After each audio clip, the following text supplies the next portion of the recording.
χωριό Μάκρη είναι κυρίως ελαιοπαραγωγή. Για 2 μήνες τουλάχιστον δουλεύουμε 24ωρο, νύχτα μέρα. Φέτος, αν θα ανοίξουμε 20 μέρες και θα δουλεύουμε 1 βάρδια και ούτε. Υπάρχουν παραγωγοί εδώ στην περιοχή που δεν θα ξαναγίνουν ελαιοπαραγωγή. Αυτό είναι το λυπηρό. Γιατί ένα δέντρο για να παράγει θέλει τουλάχιστον 10 χρόνια να μπει σε μια καλή, ικανοποιητική παραγωγή.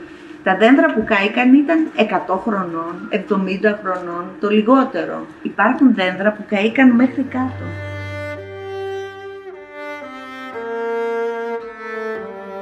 Θα περιμένουμε να δηλωθούν όλα, θα περιμένουμε να περάσουν οι επιτροπές, να τα δουν. Διασταυρώσεις. Ναι. Τα ξέρουμε, γιατί ακόμη από το χαλάζι δεν έχουμε πάρει κάτι. Εμείς είχαμε σωλήνες γύρω-γύρω, ποτίζαμε, κάναμε, αλλά τι να το κάνεις, να σωθεί ένα ελαιοτριβείο. Ναι, μεν είμαστε πολύ χαρούμενοι που σώθηκε, και να μην έχεις καρπό να αλέσεις αυτό το ελαιοτριβείο.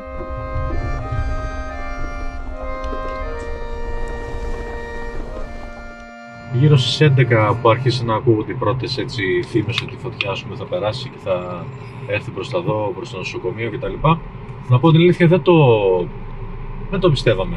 Εδώ μπροστά μας, παιδιά, έχουμε και βίντεο 15 μέτρα, λίγο πιο κάτω από αυτά τα πουρνάρια. Κάναμε την τόπο αναστροφή και γυρίσαμε πίσω για να μην καούμε.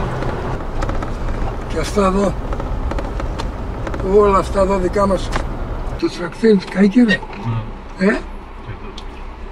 Δεν μόνο η ζημιά που έπαθες για αυτή τη χρονιά, είναι και αυτά που δαπάνησες για την επόμενη και την επόμενη που δεν θα πάρεις τίποτα. Δεν έπαθε τίποτα. Ένα σκυλιά πήγε.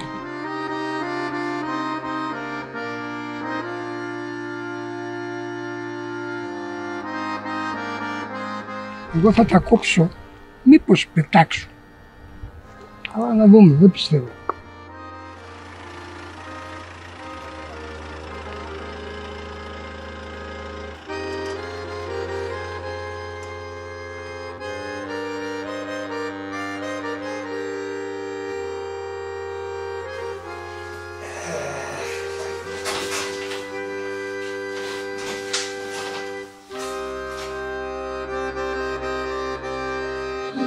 Και στα δύσκολα και στα εύκολα μαζί.